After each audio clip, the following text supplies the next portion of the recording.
And if you're just tuning in, two unlikely mates, celebrity stylist Elliot Garno and Norm Smith medalist Isaac Smith are here to tell you what is what. Hey, no utes in the valet. Elliot, you excited? Yeah, I am actually. It's our first date. I know.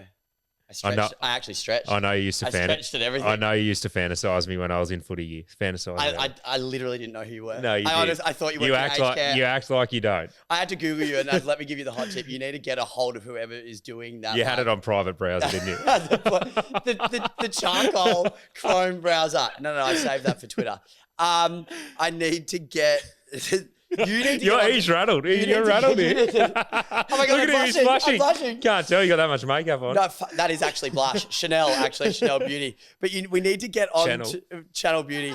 We need to get on to Channel 7. We need to get on to, hold on, you've just distracted me. We need to get on to whoever is doing that SEO because you've got some fucked up bad photos. What about how red he's got?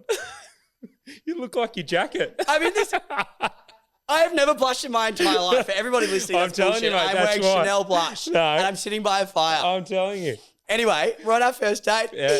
Isn't that exciting? It's so exciting. You're a lucky man. I'm a cheap date too. You haven't even bought me anything. I don't think you are cheap. Everything about you, nothing is cheap. What is going on? I've seen how much your table setting is, and that concerns me. Yeah, we'll talk about that down the line. But here we are. We're on our first date, and so what better way to? We've got some big names for the first date. Yeah. Well, I thought what better way to establish the dynamic of why this relationship works so well, but lean on some friends who were there the day that we met. Yes. Right? Yeah. So I feel like that really paints the picture. So I didn't know this. We were just chatting about this off air with everybody. You were saying that people suggested that we do this. I wasn't privy to that. I thought that I was the brainchild. Well, this was the brainchild of me. Well, post-marathon, I was a little bit delusional and a tad intoxicated. And vulnerable. So I'm not and vulnerable. and highly vulnerable. So I'm not exactly sure what was being said, but there was a lot of conversations around our dynamic, and if we could produce the content we were producing in certain parts of that trip, the bus on the way back, a very good listen and an even better watch. So we've sort of taken it from there. And as we mentioned in our little introduction, if you want to go back and have a listen, it's pretty funny. But as we mentioned, I do say so myself. You always do. And as we said back then, was we were a bag of laughs. So, well, let's paint a portrait for our beautiful listeners. So essentially what happened is we ran this marathon in South Africa, and then on the bus on the way home, we were in this small little people mover, and you and I got sat next to each other on the bus. Yeah. We had a relatively. He blushed then. I'll be blushing now for just the rest of my life. But we got sat next to each other on the bus. I obviously cozied up, in the nook as you do. We had a big night the night before. We're obviously celebrating the success of the team and everything that we'd accomplished for Carrie's Brain Cancer Foundation. So we obviously got on the piss, and then that went south. So then, when you've got the giggles. Yeah. I just feel like when you're hungover, you giggles. just get the giggles. And so I had to teach you what doom scrolling was. Yes. And then the doom scrolling, you and I sitting on my phone and just scrolling for the 4-hour drive back to Johannesburg. All I can think of is Princess Kate in that outfit. I knew you were going to say that. And so we were just doom scrolling, and then we'll get a photo. We'll try poor Princess Kate. Sometimes she looks great, and other times her stylist is obviously out for blood. But But I do love her. Let's put that on the record. I absolutely love her. She shits all over Meghan Markle, obviously.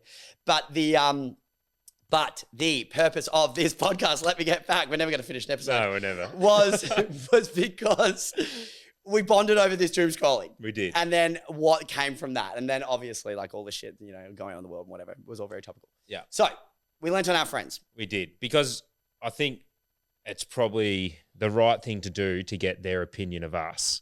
I'm a little bit concerned because we actually haven't heard any of these bits of voice memos we're going to get shown today or listened to. Can I say there's one thing I'm really concerned about? What? Do you not recognise what I'm wearing? A red jumper. No, excuse me. When we first met, I was wearing this cardigan. I'm absolutely devastated that he hasn't remembered. And you said you look really beautiful in that. Is that what I said? Yeah. Oh, I'm sure I said that to another bloke. That's exactly my go-to when I meet another bloke. Yeah, but you look really beautiful in that. He goes to me, fancy. I like that cardigan. I might fucking nick it. And I was like, did I say that? Mate, you actually, better nick it. I quite like it. Well, you've already told me that. That's why I wore it for this fucking episode. What's the brand? Oh, fuck, we've done this. He'll gift it to me one day. It's called Cherry. Yeah. Anyway. It'll go out of season or fashion or whatever it is, and he'll gift it to me. Mate, this won't fit you. You might do a few more marathons before you squeeze into this. But anyway, let's lean on our friends, shall we? Who have we got up first, Roro? Carrie Bickmore. I mean, we got to start with the girl who brought it all together, not just us, but the entire crew, right? Yeah. So, what's Bicker's got to say? Oh, that bus trip.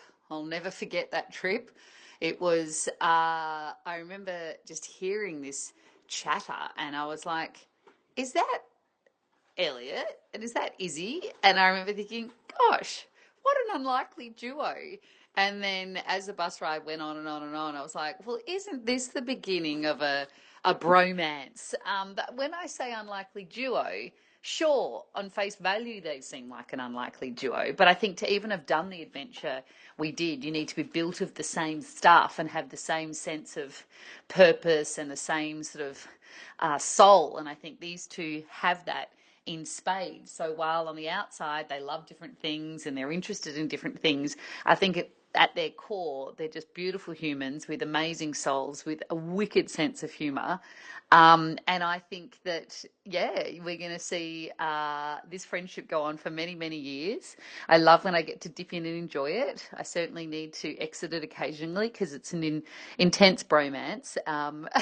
But yeah, I love them both dearly, and I can't wait to see what they do with this podcast. I'm slightly worried because I think they need someone to tell them what's appropriate and what's not appropriate.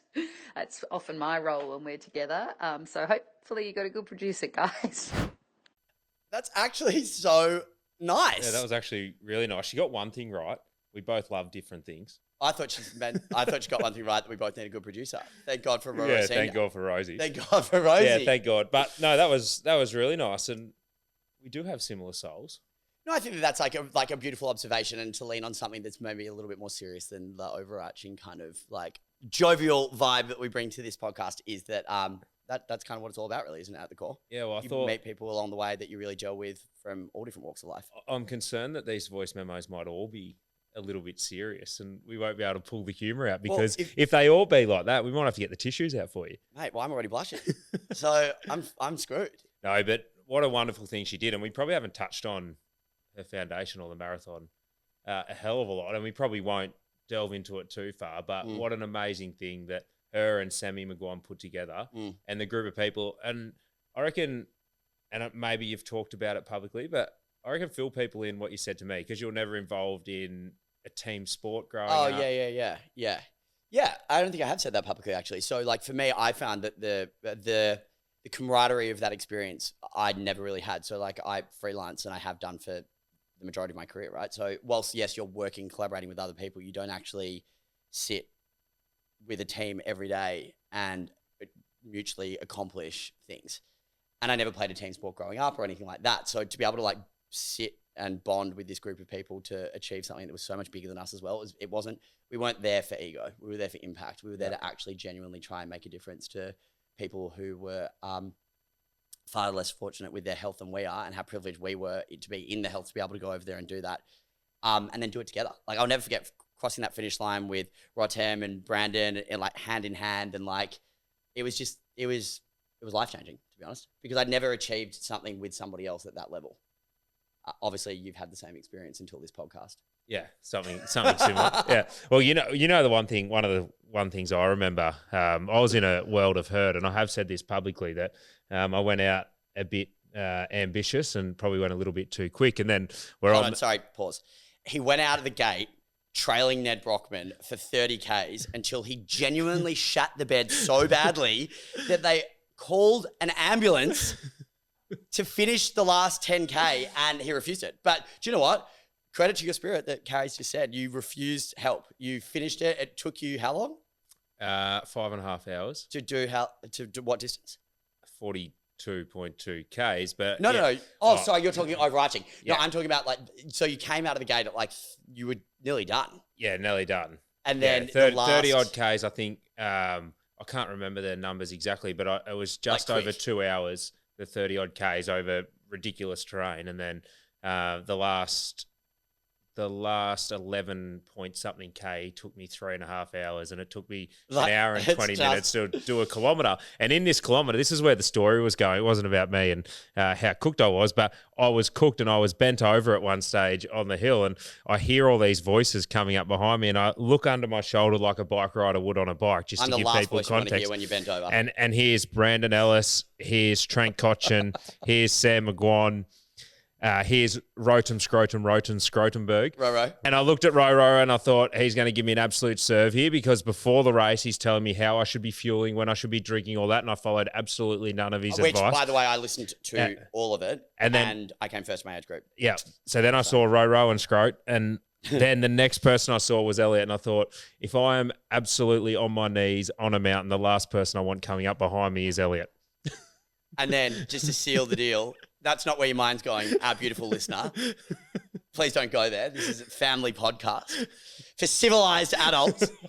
But I was just like, come on, dude, you're fine. Like, just put on some Justin Bieber and get up the hill. And I have never had a look like this in my life. Like, I felt like the flesh was melting off my face. I was looking at like the basilisk in Harry Potter. He was like, fuck you. And I was like, peace and blessings. Obviously, Justin Bieber doesn't work for everybody. I'm just going to jog on. Jog on, you So skipped on. I jog on, I did. I skipped on and I beat you by an hour. So You did. joke's on you. You did. But it's But- all about how you get there. It's not about the And I destination. think It's all about the journey. And that was the journey. And That was the like journey. the That marathon was the was journey. one part of it, but it was just the collective energy of the group, which was pretty special. And I think Carrie talked about it a little bit there. But yeah, it was an amazing trip. And I think you get those experiences and trips when you expect nothing. And I think everyone went actually a in really with good point. zero expectation, and Yeah. we all came out blown away, which was something pretty special to be involved in. a credit to Carrie. And so thank you, Carrie, again for allowing us to be part of that. Who's next? Yeah, who's next? Oh, God. so I'll Another person I beat on the marathon. I'll introduce this one. Okay. So Richmond captain, Mm-hmm. 3-time premiership player, Brownlow medalist. I'm sure he's won a couple of best and fairest as well. But just an absolute top bloke, and we were fortunate enough to do the marathon with this guy as well. Incredible guy. The uniqueness of Elliot and Isaac's blossoming love affair on our time away in South Africa. I suppose the best way to describe it is, think of the two kids that are giggling away like school kids on the bus, laughing about every single story that they shared. And that energy was so infectious for our whole group. People continued to gravitate towards them. I learnt so many new words, and their love, joint love in doom scrolling, and how deep and wide that doom scrolling can venture. So I do look forward to hearing more of their stories together on their podcast. I think the other anecdote that Brooke was reflecting on was the difference in the way that two guys finished the marathon. One meaning to be a ex-professional athlete and near dying, and then Elliot, who just found a way to keep on going. He still collapsed at the end, but I just think it's a unique relationship that is going to bring a lot of people joy and happiness listening to the laughs and stories that they're going to share, and the insights they'll provide. How lovely was that? And Like, I'm kind of speechless, which is rare and certainly not productive for a podcast. no, it's not. But like, that is so nice. Yeah. He's just a great guy. Him and his beautiful wife, Brooke, who I actually have had like the great fortune of knowing for a long part of my life. Her brothers actually, my parents are her brother's godparents. Yeah, okay. So we've grown up around each other, Brooke and I. And they were like they were the warmth of the group, I feel. Yeah, they were. And that's just reflected in those beautiful words that he said. You know, they were like the mum and the dad. Well, I was going to say they were exactly the mum and dad Yeah, were of the they? group, because we were all carrying on like children, and they were probably the guiding light. Well, Codge, you stumped me. I've honestly got to thank you so much. Who's next? Who we got? These. If she comes in with emotion, which she does, because this girl thinks deep, I'm suing. This is meant to be a comedic podcast. Like, I'm like, where's the Kleenex at? Can I just ask, is it Olivia Molly or is it Olivia Molly Rogers? What? Okay, No, her surname's not Molly Rogers. Well, what is it? Rogers. So what's her first name? I call her Liv Rogers. Yeah. Molly's her middle name, Okay. I think. Liv, don't come for me if that's wrong. I feel like as individuals, Elliot and Izzy are an unlikely pair.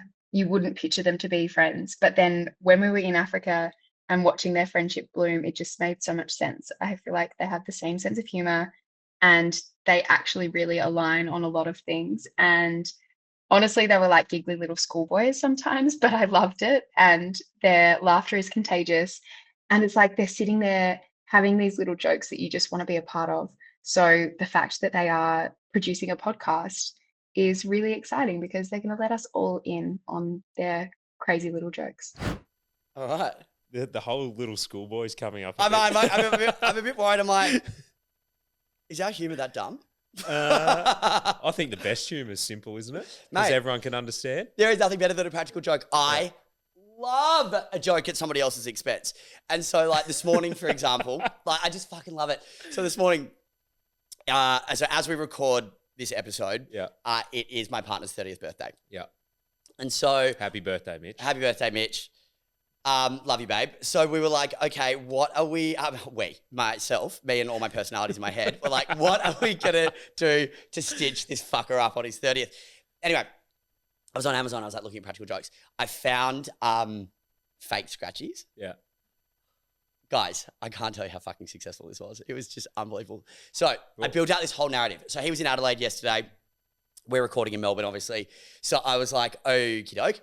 To the point where, you know, a practical joke, it's not about the journey. It's about, sorry. It's about the destination. No. This is reverse. A practical joke's about the journey, not about the destination. So I knew he was coming in, so I like set it up that I was like, I've got in this scratchy. I put my glasses on the other side of the bed so that when he starts to scratch, I'm like, no way, like pass me my glasses, like the whole bed. Anyway, so he's scratching away. I'm like laying down. I was like, oh, babe, you know, like it's a tradition in our family, bullshit, that we give you a scratchy on your birthday, you know, for luck, because you've always got luck on your birthday. He's scratching away. Oh, he's scratched off 3 of 5. He's like, oh, fuck, you know, as per, you know, no win. I'm like, there's 2 more there. Like, you never know. Like, come on. Try your luck. Scratch, 10 grand. He's like, holy shit, I've just won 10 grand. Oh my God. He's Kiwi, so he's like FaceTiming his mum in New Zealand. He's like, Mum, I just won fucking 10 grand on my birthday from this scratchy. I'm like, pass me my glasses. Wink. Like, oh my God, pass them over. I'm like, reading them. I'm like, oh my God, you've won 10 grand. What the fuck? He's like, a couple litres. I've never won anything in my entire life. And I was like, what does it say on the back? It's like, for claiming over $100 wins, you need to post this to like 123. And it's like, 123 bullshit street, Gullivilleville. And he was like, it's over. So I'm single. Right. Anyway, why was I telling you that? Oh, because dumb humour is the best kind of humour. Yeah, best humour. Yeah. Followed closely by a practical joke at somebody else's expense. Yeah, always at someone else's expense. But that was lovely by Olivia Molly Rogers as well. Thank you, Liv. Thanks, Liv. All right, who's up? This will be dangerous. This will be rogue. Boys, have you thought this through? It's not too late. Oh, honestly, biggest condolences to all the ear holes that press play on this shit. This is going to be wildly inappropriate. You two are... I'm not sure about this duo. I'm nervous. I've had to sit next to you guys, both of you pestering me for hours and hours and hours on a bus through South Africa on a severe hangover, and I will never forget it. Absolute PTSD. Absolute PTSD. First of all, that's rich coming from that bitch. But you know what? They're the type of memos I thought we were going to get from everyone. Yeah, well, obviously we've made a lasting impact on everyone for the right reasons. Yeah. And Pullin's just like, get these blokes out. Yeah. But to be fair, she was last man standing the night before. So listening to us on a hangover of that extremity. Yeah. Well, I would have just thrown myself out the window on the highway and just been like, Lion, come for me. Yeah. No, she was hurting on the bus. And the last thing I remember that night was Ellidy was up and about and you and Laura were on top of a table. So, but just for Ellidy, like, we're coming for you. She's got one of the most successful podcasts in Australia. Yeah, like, come on. How do you feel like... It is about the destination. Don't worry about the journey. No one cares about the journey. That's quickly becoming the pod It's where you finish. Yeah, exactly. But thank you, mate. I call her Cuzzy. I was going to say thank you, Cuz. To give you some context, I call her cousin. So thank you, Cuzzy. Yeah. We'll be leaning in. We'll get you down to Melbourne so we want a bit of a listen. But yes, apologies to all of those listening and who are becoming regular listeners. We do apologise for the blood seeping from the ears. Right, Ro. My first recollection of these two, all I can think about is just how many laughs that they had together, especially after the marathon, having a few wines in the rec room that we had. being the life of the party, and then the bus ride back to the airport was like 3 hours, and they just had the whole bus in tears. They're bloody cracking everyone up, and then I remember getting to the airport and sitting in one of the lounges, and then I think Elliot was very hungover, and Isaac just went and got him a beer, and then Elliot was like, no, fuck this, like, what are you doing to me? And then anyway, they ended up getting pissed, and then they set up the whole trip home from Johannesburg to Sydney, and then I think Sydney to Melbourne in the VIP lounge up the top. And yeah, I think after that, Elliot didn't want to go and see Isaac for a couple of weeks. He just needed a bit of a break from him because he just got him into some bad habits. Well, shout out to Brandon because he's currently in Europe at the moment. And speaking of hangovers, mate, this bloke sounds like he's suffering over in Europe on his beautiful whole 8-week vacation with his gorgeous wife. Yeah, and I understand that you needed a couple of weeks off when we got back because I have had 15 years of footy trips, so I am versed in that type of behaviour. Do you know why I needed? I thought you were pretty gutless. At times, you wanted to go to bed. Hold on, let me just. I'm just going to give some context. The reason I needed 2 weeks off was because it was the first time you'd left the house in like 2 years. I have an extremely active social life. I don't live on the outskirts of Geelong on a farm and get my kicks from gardening. You're starting to sound I've got like an James active Brayshaw. social calendar that is generally, quite active. Well, you've got no kids, mate. Well, great, perfect. See, this is the whole reason. Yeah. So But you can have an active social calendar. So for you, I've got to take care and nurture these 3 beautiful humans through life. I don't get to carry on like you. Beautiful humans. You've only said that because we're on camera. What do you mean? But in saying that, you had obviously just had a newborn and you were raring to go because you were out of the house. And I'd just come off massive 8 weeks of work. But I actually kind of forgot about that until Brandon said that. I actually forgot that you're like, no, mate, the moment we get on that plane from Johannesburg back to Sydney, bar's open. And I'm like, off. No, you weren't. You were texting me saying as soon as that seatbelt sign comes off, we are on. I think I came up and got you. Anyway, yes, that is very true. I love that he brought up the lounge because we had some good giggles in the lounge before we got on the flight, and we're not going to bring up anything that we spoke about in the lounge. The lounge was very, very funny. That goes down as one of the great days. The Johannesburg British Airways lounge. There's some good memories in that place, but that is very funny. That's very funny. Yeah. I forgot about a lot of that. And we love you, mate. Thank you for sending that all the way from Europe. Yes. Who else? Oh, Gem. Elliot and Issy, it's Gemma.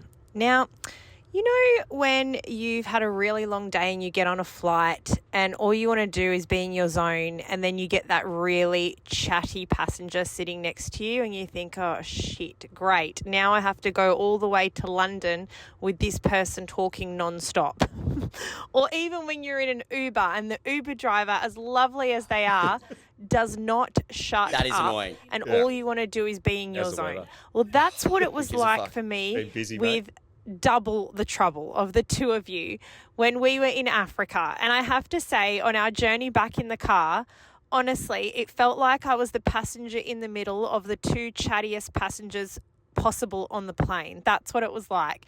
And on top of that, we'd just run a marathon, so I was trying to be zen. But it was also like listening to 2 people that had taken ecstasy and then decided to spin a wheel of conversation. And you guys would talk nonstop with such enthusiasm, very loudly, about anything, whether it would be like, I swear, it could be the price of cattle. It could be the latest capsule that's come out from Gucci. It could be what is happening in the wheat industry. It could be whether or not pickleball should be played in Australia. It would not matter what the subject matter was. You guys would jump all over the place and I was exhausted by the end of it and I'd have to put my headphones on. That being said, like any great conversationalist, as much as I would put my headphones on, I'd keep one ear listening because I was so there for the chaos and the randomness of the 2 of you. And I have to say, I'm so excited to listen to your weekly chaos and I will be your number 1 fan. How good's that? Oh, we love Gem. You know what? I'm going to say. We love Gem. I know Gem just having us there about Uber drivers and chatty, but she was very positive in the end.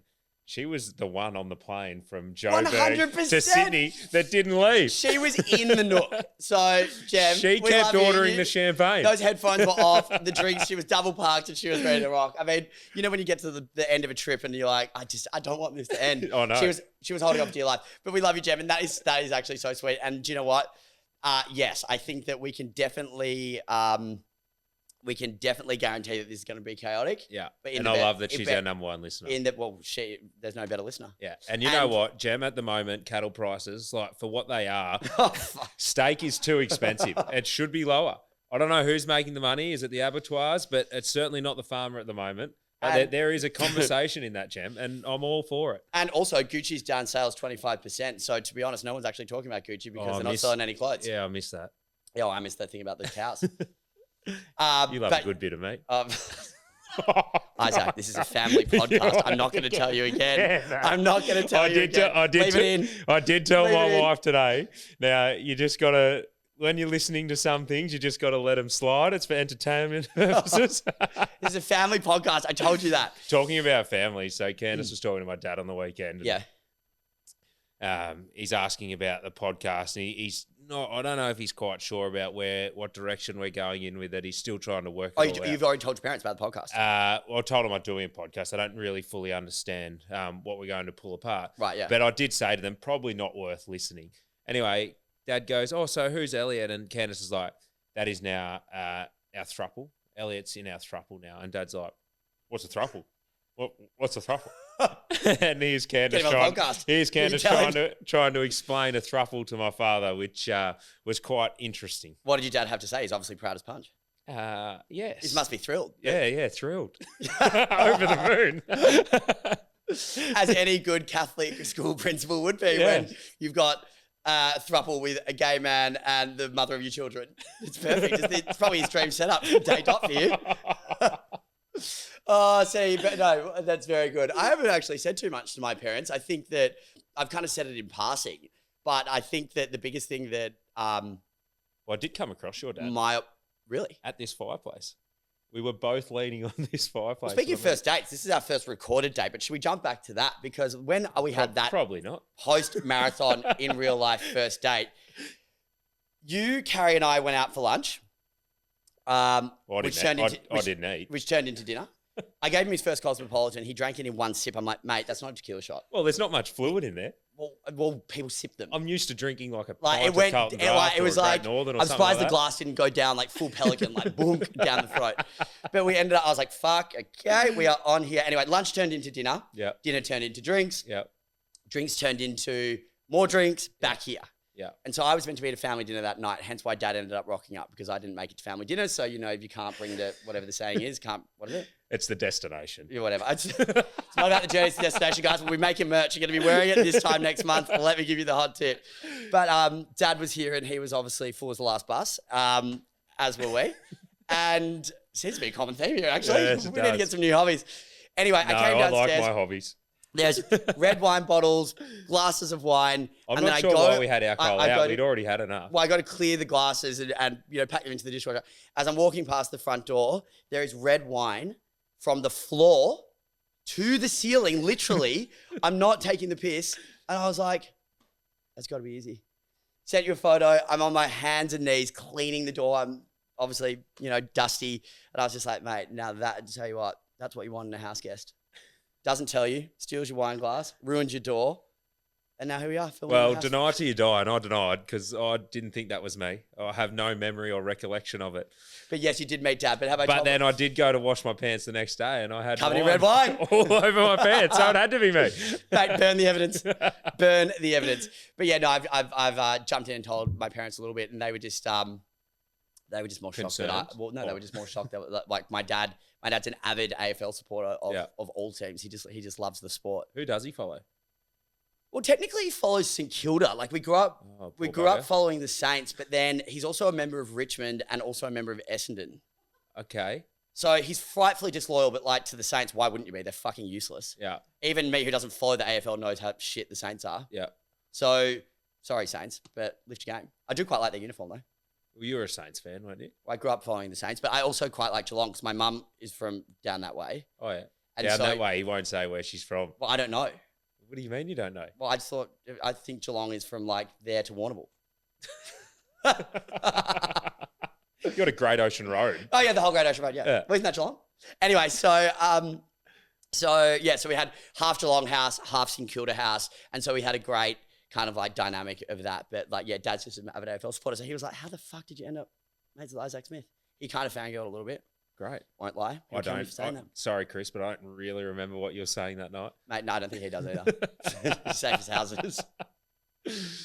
Okay, so I'm sensing a bit of the theme going here. Yeah. So I want to know about your outfit this week. So you've got... Well, I've got my comfy Adidas shoes on again. They're back. Tried and trues, mate. Got some comfy jeans on again. Are they from your mate Sam? No, I think these are maybe a Cotton On number or something. He's a big spender. Well, I reckon they sent a box out. Did Nige send those two? Was that part of your Geelong? Was that Geelong allowance there? Well, I don't think that would hit the salary cap. To be honest, I don't think it would cause any issues. A pair of jeans. How rude! No, it's in their great quality. I love them. Wear them a bit, and good save. And then I've got a black tee on, black or white tees. They're just a way to live. Wardrobe staples. Yeah, I'm a bit of a Steve Jobs. And then what about? Hold on, you haven't given me anything about Steve Jobs, mate. We'll unpack that. What's the go with the socks this week? Well, I thought you being you, you'd quite enjoy these. So I feel like just my little pink flamingo socks, little light aqua blue through there, and I just think they pop. I think they're quite cute, actually. Yeah, yeah. I'm a bit of a sock guy. Do you know what? To be fair to the flamingos, you and the flamingos have a lot in common. You have very similar legs. Chicks would die for my legs. Victoria's Secret Angels, yeah, absolutely. Which I guess is a backhanded compliment. I'm just not sure if many AFL footballers are really gagging for your legs. No, probably not. You could put 4 of your legs into one of Tom Hawkins' thighs. Seriously, that is Literally, no word of a lie. That is dead set. So I've done a bit of a brain scan of Hawk's legs, my brain scanning his legs, and Is that in the showers? Yes. Got it. And I am of the opinion that his calves are thicker than my quads. No word of a lie. Do you remember that Disney? Did you ever watch the Disney Hercules when you were growing up? Yeah. He was like so disproportionate. It was like his knees were like this wide, like an inch, but then his calves were like a meter wide. And that's Hawk. Yeah.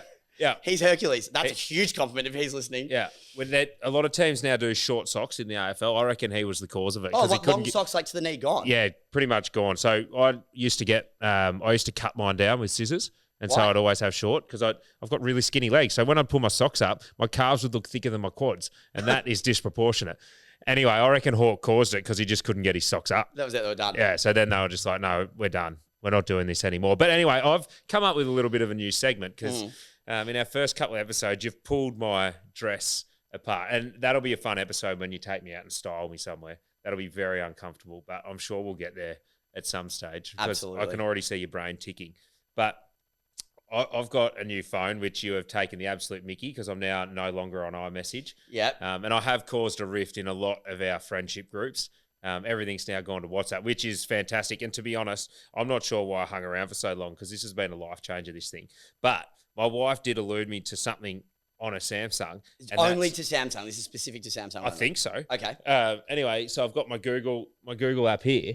And okay, I can download the Google app on iPhone, mate. Click on this little photo, and then I can scan something. Okay, so what are you scanning? What do I reckon to scan? Maybe I'll just use the microphone, move it over, and then we might just hold on. Yep. Swing a microphone that way. What do you want me to scan on you? Scan this cardigan. Scan the cardigan. Okay, hold on, yeah. Rightio. We'll scan this cardigan. Let me do this up. And see how much money you wasted. Actually, I don't mind this cherry cardigan. Wait, so what... But explain to me what this is actually going to do. So I'm just scanning it because is it like searching? Yeah, because you're a bit of a high roller and you spend a lot of money on your outfits, then I can just scan that. Oh my God, that's so cool. And it's come up.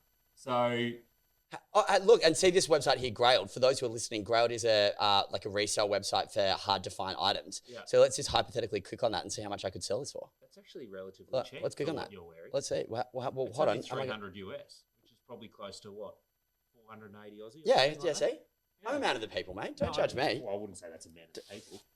I reckon my whole outfit's cheaper than your cardigan. Wouldn't be hard with that kit. But yeah, I reckon I'm going to do this each week. I reckon just scan something that you're wearing. There's a bit of bling on your wrist that I wouldn't mind having a look at some stage. That just yet. I think we'll get to there at some stage. But no, that's a good little trick, I reckon. Okay, cool. I love that. Yeah, you like it? Yeah. Yeah. Okay, so that's good. Are you picking it up or am I? I am. No, listen to us wherever you find your podcast. No, you can listen to us wherever you find your podcast. Yeah, you can find it anywhere.